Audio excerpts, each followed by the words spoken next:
dan zijn we hier bij de toekomstreadingen. Nou goed, je klant of degene die dit wil weten, heeft geen vraag aan jou. Die wil eigenlijk alleen maar weten hoe gaat de toekomst. Wat natuurlijk ook best wel een beetje vaag is. Hè? Ik bedoel, als je helemaal geen vraag aan het thema hebt. Maar we gaan het gewoon doen omdat er best wel mensen zijn die dat toch zeggen. En dan kan je natuurlijk altijd zeggen, nou dat doe ik niet zonder een thema en vraag. Kan je altijd zeggen. Maar mocht je dat gewoon wel, dat je denkt, nou ik ga het toch proberen of ik ga dat gewoon toch doen. Nou ja, wat ik al zeg, ik heb 33 decks. Ik ga gewoon een aantal decks uitzoeken waarvan jij denkt, dit resoneert met de klant. Een naam natuurlijk weer, voor- en achternaam of alleen de voornaam. Een geboortedatum, gewoon wat jij nodig hebt, maakt niet uit voor de reading te doen. Ik heb 5 decks uitgezocht, dat is natuurlijk weer de Gilded Reverie Expanded Lenormand. Ditmaal heb ik uitgezocht Engelen van Overvloed van Doreen Virtue. Ik heb ook uitgezocht het Orakel van de Verandering. Je ziet het, van Lucy Cavendish of Cavendish. Ik weet niet waar ik de klemtoon op moet leggen. Hele mooie kaartendek, wel een beetje griezelig. En het Orakel van de Lichtwerkers. Die heb ik ook uitgezocht. Waarvan ik dacht, dit resoneert. En deze gebruik ik eigenlijk nooit. Maar dat zijn dus de medicijnkaarten. Nou, daar ga ik meteen mee beginnen, want ik voel dat dat wel goed resoneert met waarvan ik het idee heb, dit gaat over de toekomst. Ja, toekomst, ja, hou het op tussen nu en 3 maanden. En een grote doos en ook best wel vrij grote kaarten. Nou, medicijnkaarten, dus jouw totem hier, om het zo te zeggen, maar het gaat nu eigenlijk alleen over de toekomst. Dus wat gaat het worden? Nou, ik schud ze weer even, je gaat ze even uitleggen. Dus welk dier is tussen nu en 3 maanden natuurlijk heel belangrijk. Daar gaat het om.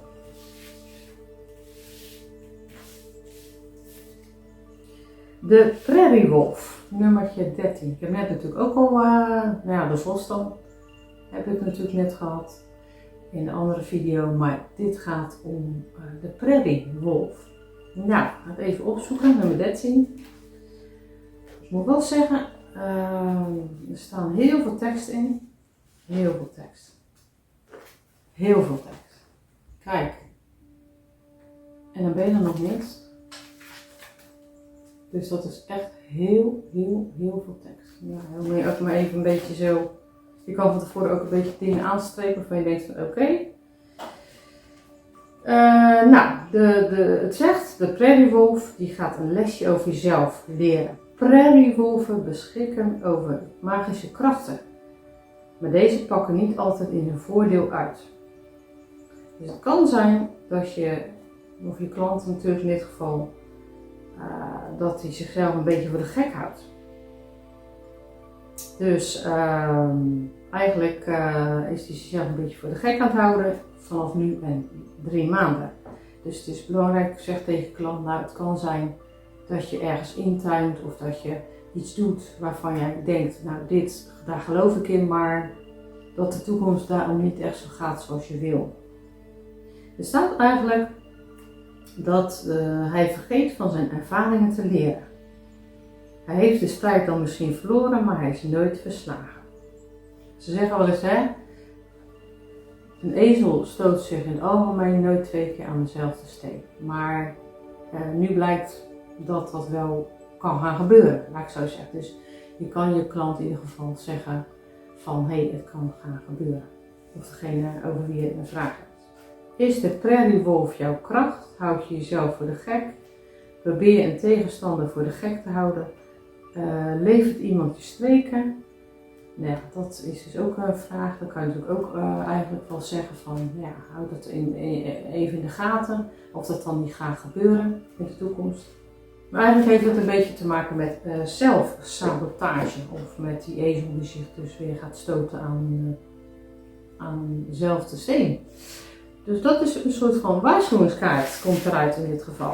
Dus van de medicijnkaarten is dus de prairiewolf. Goed, dan gaan we verder met de volgende. Ik zal even hier weer leggen. Engelen van Overvloed van Doreen Virtue. Hele mooie kaarten.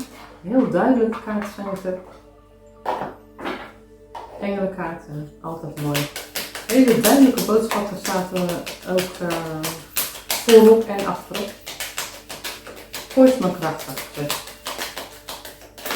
Oh, nu vallen er 2 uit. Nou, dat is altijd goed. Gewoon laten gaan. En als er 2 zijn, dan zijn het er 2. Schulden vereffenen. Deze. Schulden vereffenen.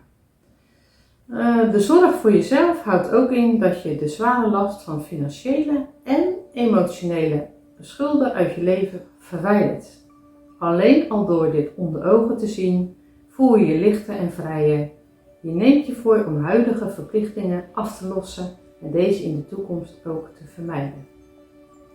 Nou, oké, dus er gaat een grote sweeper door alle emotionele en financiële dingen. En je neemt je voor ook echt om het allemaal anders te gaan doen. Werk. Dus de toekomst heeft dan te maken voor degene die de kaart legt over werk. Nou, dat is dan makkelijk. Dan weet je ook waar al die kaarten voor de rest ook mee te maken hebben. Het is niet genoeg om te dromen of te bidden. Je moet ook op een positieve manier de stappen zetten waartoe je goddelijk wordt geleid. Wanneer je voortdurend je prioriteiten stelt en hieraan werkt, dan komen ze tot bloei, zoals de bloemen in een tuin. Zie je? En ik zal meteen zeggen, we hadden van de week, nee, dat was gisteren eigenlijk. Gisteren vloog er een ijsvogeltje tegen de ruit. Dat is altijd natuurlijk super zielig. Ditmaal was het een ijsvogeltje. Dat vond ik echt heel apart. Ik heb er ook een video van gemaakt. Want nou ja, gelukkig, na een tijdje vloog hij weer weg. En ook denk aan dat je natuurlijk ook tegen je klant kan zeggen, er kunnen ook bepaalde dingen voorvallen. Ik zie dat dan weer als spiritueel zijn. Het is heel bijzonder, want het is een bijzonder vogeltje. Dus ik ga dan meteen kijken naar de spirituele betekenis van dat vogeltje, zeg maar. En dat associeer ik dan weer met waar ik mee bezig ben. En dat kan je ook tegen je klant zeggen van kijk naar dingen die om je heen gebeuren, die bijzonder zijn. En dat kan je dan ook weer op het onderwerp betrekken waar de reading voor gelegd is. In dit geval een toekomstreading, dus je weet niet waar het voor gelegd wordt. In dit geval is het werk. Dus dan kan dat, zeg maar, zo'n vogeltje ook opslaan op werk. Nou ja, goed, wat ik net heb voorgelezen. Dit was dus de engelen van de overvloed. En dan gaan we verder met de volgende. En dat is het orakel van de lichtwerkers. Heel dik, groot. Mooie kaarten. Boek en kaartenset. Nou, je ziet het boekje. Ik heb het al eens laten zien hier. Volgens mij toen ik het kruis besprak. Daar zie je het boekje. Dus daar geeft hij aan van het orakel van de lichtwerkers. Ik ben heel benieuwd. Wat voor kaart eruit komt over de toekomst. Over nu en over 3 maanden. Dus tussen nu en 3 maanden in. Meesterlijke healing. Meesterlijke healing komt eruit. Het is kaart 33.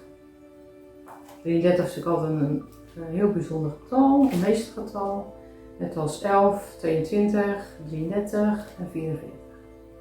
Het is er voor mensen die graag werken met concepten met een hoge frequentie.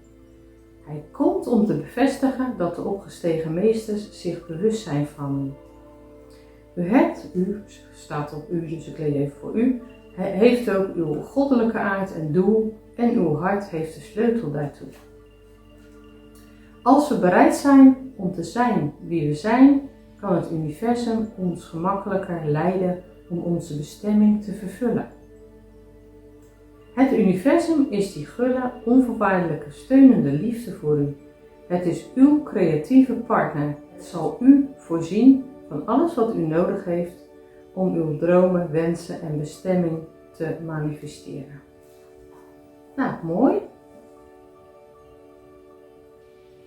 Ja, dus eigenlijk zegt het heeft met werk te maken, het heeft met manifesteren te maken, de meestelijke healing, de opgestegen meesters zijn bij je.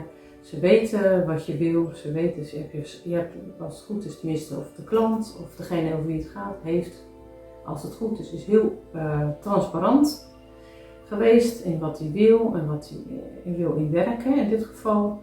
En het zegt van nou oké, we weten het en we gaan ervoor zorgen dat er gaat gebeuren wat je wil. Dus een heel mooie aanvulling weer op die andere kaarten. Dan hebben we toen nog 2 over. Deze, de Expanded Luminol en het orakel van de verandering. Nou, dan ga je dus leggen wat je wil en waar je meeste je oog naartoe gaat. En dat is in dit geval de Lenormand, de Expanded Lenormand.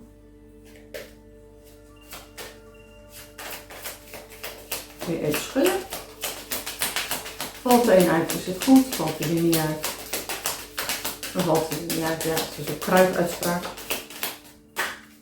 Nou, het valt er niet uit, dus hoppa. Anders duurt het te lang.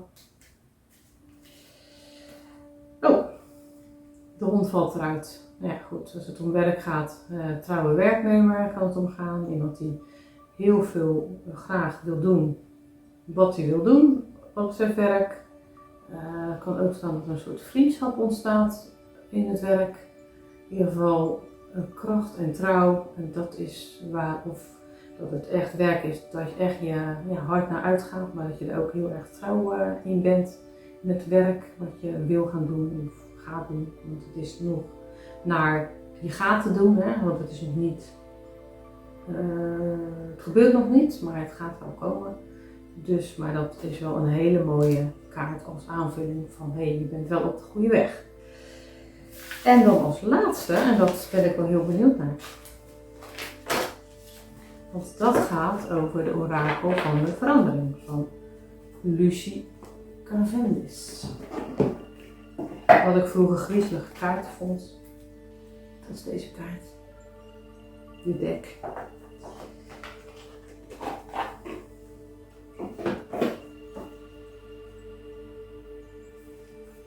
Nou, ga je weer eruit leggen. Dan ga je weer schudden. Het zijn hele grote kaarten, dus als je weet kan je het wel schudden, maar mij lukt het niet. En dan ga je weer een kaartje pakken. Nou, er staat op Miss Spinnenweb. Dus je kan tegen je klant zeggen van denk er nog eens over na, over je relaties of ga netwerken. Dus over je werkrelaties in dit geval. Ga netwerken. Er staat ook weer heel veel informatie in. Ik ga allemaal een keer rustig gaan nalezen. Ja, eigenlijk zegt het dat je in je werk best wel moet na gaan denken over mensen met wie je werkt. Of wat je aan het doen bent. Omdat het zegt, het is nodig om bepaalde mensen ook te breken. Of met bepaalde mensen ook niet meer om te gaan. Want het kost je allemaal veel te veel energie. Dat doet me dus weer denken aan deze. Het zegt het op een gegeven moment ook van je zo aan gaan kiezen om bepaalde dingen die je doet in je werk niet meer te doen. Omdat je er geen tijd meer voor hebt. En omdat je ook, ja, daar ligt jouw doel niet. Dat kost je alleen maar energie. Dus ga voor jezelf echt na, wat vind je nou belangrijk en wat wil je nou echt gaan doen. Dus pak die stofdoek en ga het allemaal even afvegen, om het zo maar te zeggen. Om het universum, om het zo maar te zeggen. Dus sommige lijnen moeten worden vernieuwd, andere versterkt steeds weer en andere moeten worden losgemaakt. Dus het zegt het weer van bezig blijven om dingen te gaan verwijderen. Nou, hard werken en onafhankelijkheid gaat het over. En vraag aan Miss Spinnenweb in dit geval waar je het beste kunt netwerken. Vraag je af wat je werkelijk nodig hebt. Vraag je vriend de spin om je duidelijk te laten zien welke vibraties en energetische boodschappen je momenteel over het hoofd ziet en welke mogelijkheden je voorbij laat gaan en niet oppakt. Nou ja, dat is ook best wel weer een soort waarschuwingskaart in die zin van het is belangrijk om je bewust te zijn van dat er dingen gaan gebeuren. Maar voordat het gaat gebeuren moeten er een aantal mensen worden verwijderd of in die zin de vriendschappen of op werkgebied of wat dan ook, moeten er dingen veranderd worden, anders dan kan je niet verder. En het is bezig om echt verder te gaan, dus het gaat heel goed dat je op een gegeven moment kom je vanzelf voor die soort dilemma van tweesprong, van welke kaart je moet of welke weg je moet gaan bewandelen, want je kan niet alle ballen omhoog houden, dus er zijn een paar dingen die sowieso nodig zijn om weg te gaan, moet ik zo zeggen.